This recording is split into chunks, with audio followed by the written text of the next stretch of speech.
कथा को श्रवण कर सकते। प्यार से बोलिए जय श्री कृष्णा। तभी तो बोलो। आज तो मेरी लगता है कि सारी मैया व्रत हो गई। आज हरियाली अमावस से तो आज की पावन कथा किस रूप में सुनोगे आप? बोलो। व्रत कौन कौन है आज सोमवार का? तो आज तो घर पे भी सुनना पड़ेगा। सोमवार की कथा रहती है, यहाँ तो श्रवण करना ही पड़ेगा, लेकिन घर पे जाकर भी आपको कथा श्रवण करना पड़ेगा। आज की कथा जो हरियाली अमावस और सोमेती अमावस की है, एक बड़ी सुंदर भावी की कथा है। ये कथा, आज की कथा हमको ये सिखाती है, अगर आपने झूठ बोला तो ना तो व्रत करने का कोई फल मिलेगा, ना कोई पूजन करने का फल मिलेगा। आज की कथा क्या है? सत्यता की कथा है, सत्य बोलने। एक बार क्या हुआ, एक बड़े राजा थे और वहां राजा के पुत्र की बहू ज्योति वहां रहती थी। काय का व्रत? सोमवार का, जो आज हमारे अधिक मास में हरियाली अमावस में सोमवार आया है। जब उसका व्रत लिया करती थी, तब क्या हुआ, वहां राजा ने कहा कि मैं मिठाई लेकर आया हूं, तुम ऐसा करना भगवान को भोग लगा देना। तब क्या करना, वहां भगवान को भोग तो नहीं लगाया, वहां उनको क्या लग रही थी, व्रत रही थी तो भूख लग रही थी। अब जब उनको भूख लग रही थी तो क्या करा, उन्होंने वहां मिठाई, वहां प्रसाद को खा लिया। किसने खा लिया? जो व्रत था उनने। जब वहां प्रसाद को खाया तो अब इधर राजा को पता पड़ा कि मैं इतनी मिठाई लेकर आया था, ना तो आज भगवान के मंदिर में भोग रखा है, ना प्रसाद है, ना प्रसाद कहाँ गया। तब राजा को मालूम चला तो राजा ने अपनी बहू से पूछा कि बेटी तुम ये बताओ कि मैं इतना प्रसाद लेकर आया था, वहां प्रसाद कहाँ गया। तब उनकी बहू ने क्या करा, राजा से झूठ बोल दिया। क्या कह दिया कि वहां प्रसाद चूहा ले गए, चूहा खा गए। क्या बोल दिया? चूहा लेकर गए, चूहा खा गए। अब राजा को लगा कि हाँ हमारा बड़ा भेद है और ना जाने कोई चूहा आया होगा और ले गया होगा। तो अब राजा ने भी सोचा चलो ठीक है, लेकिन अब वहां जो चूहा पर आरोप लगाया, चूहा पर गलत आरोप लगाया, तो चूहा ने सोचा देखो ये आज व्रत होकर भी झूठ बोल रही है, जबकि प्रसाद तो स्वयं ने खाया और हमारे ऊपर आरोप धर दिया। तब इस प्रकार सोचने लगी। अब चूहा ने क्या करा, वहां राजा से मिलने कोई अतिथि आए थे, तो अतिथि बड़ी दूर से आए। अब राजा से कहा कि राजा हम तुम्हारे पास मिलने बहुत दूर से आए हैं। अब राजा ने कहा इन्हें ऐसा करो, अपने अतिथि का जो कक्ष है, जो अतिथि का रूम है, उसमें जाकर इनको विश्राम के लिए बिठा दो। अब हाँ राजा की आज्ञा के माध्यम से वहाँ अतिथि कक्ष में जब वहाँ अतिथि भेटे और अतिथि जैसे ही भेटे तब क्या हुआ, अब चूहाओं ने सोचा जिस प्रकार इसने हमको झूठा खिलाया, आज हम भी इसको झूठा बनाकर ही रहे। क्या करें, अब वहां राजा के अतिथि का सोने का समय था, थके हुए थे, तो वहां चूहा क्या करते थे, राजा के बहू के वस्त्र खींच कर ले जाते गए और कहाँ रख दिए, अतिथियों के कक्ष में।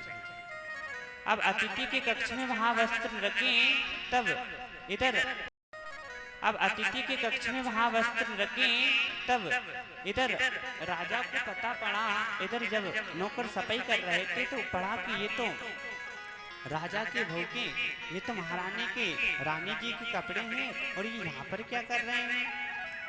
तो कहा कि ये कैसे आए। तब राजा के पास खबर पहुंची।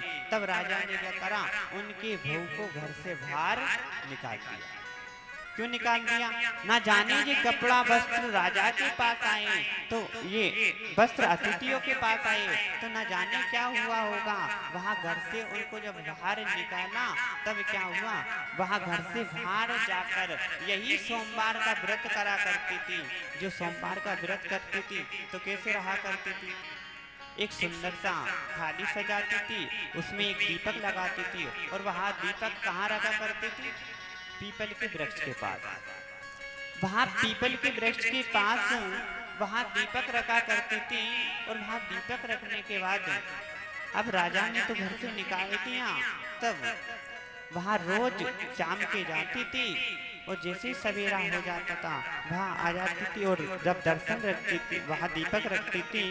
दीपक के बाद इधर अब एक दिन राजा नगर का भ्रमण करने जा रहे थे, तब वहां उनको लगा कि इतनी रात्रि को ये वृक्ष के पास दीपक लग रहा है।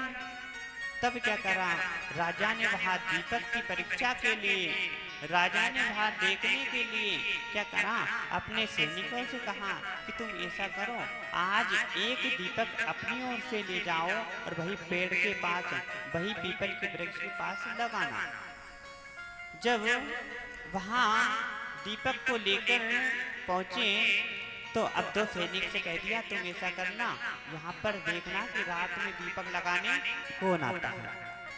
तो दो सैनिकों को पेड़ के ऊपर भिटार दिया और जैसे ही भिटारा अब वहाँ दीपक एक राजा के सैनिकों ने जला दिया और कुछ समय बाद राजा तो चले गए, सैनिक वहाँ पेड़ के ऊपर बैठ गए कि देखे तो सही रात में कौन दीपक लगाने आता है।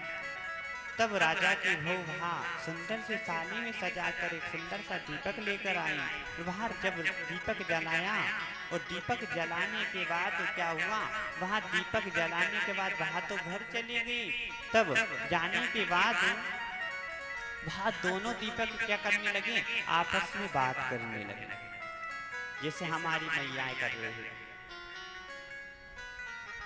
हमारी प्यारी मैया। अब एक दूसरे के मुंह भी देख रहे कौन बात कर रहा है। तब क्या हुआ, वो दोनों दीपक बात करने लगे और दीपक जब बात कर रहे थे तो अब वहाँ एक दूसरे से बात करने लगे। तो वहाँ दीपक ने कहा कि ये जो दीपक लगाने आती है ना राजा की हो, इस पर बेचारी पे क्या हुआ, इसने झूठ बोल दिया था और आज झूठ के कारण इसको घर छोड़ना पड़ा। राजा ने उसको महल से निकाल दिया। तब कहने लगी, वहाँ सैनिक ऊपर उस पेड़ के पास बैठे हुए थे, वहाँ सारी कथा सुन रहे थे। वो दोनों दीपक जो बात कर रहे थे वह सब कुछ सुनने के बाद अब राजा के सैनिक राजा के पास पहुंचे, महाराज हमने रात को जो सुना वो सत्य है और आपको भी सुनाएंगे। हमने दीपक को जलता हुआ तो देखा, लेकिन हमने हमारी जिंदगी इतनी निकाल दी, लेकिन पहली बार हमने क्या देखा, दीपक से दीपक को बात करते देखा।